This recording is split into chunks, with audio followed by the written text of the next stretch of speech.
Hardest in terms of relationship namin ni DJ. Tino ka ba na napaka-selfish mo naman kapag ipagkakait mo yun sa tao na to?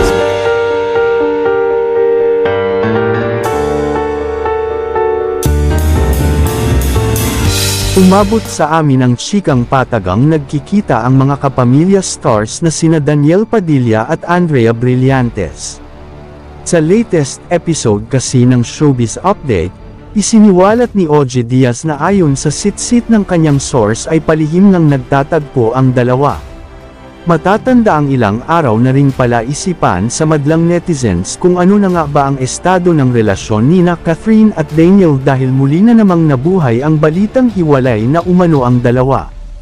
Ilang netizens na rin ang tila naniniwala na baka wala na nga talaga ang dalawa dahil hindi na raw nagpo-post ang dalawa ng picture na magkasama. Talagang pinag-usapan sa social media yung ang di umano ay hiwalayan ni Catherine at ni Daniel na ang dahilan daw ay si pabitin na saad ni OJ. Syempre hindi naman to confirm.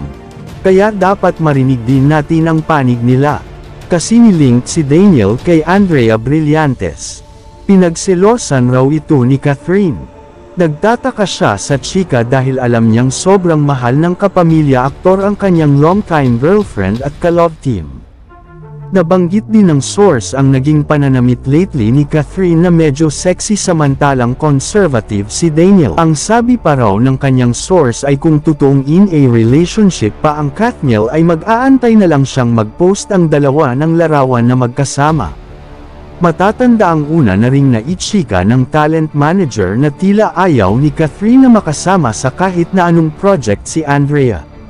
Pero bago ito ay nagkasama naman sila nina Daniel sa teleseryeng Pangako Sa'yo, kung saan gumanap si Blythe bilang Leah.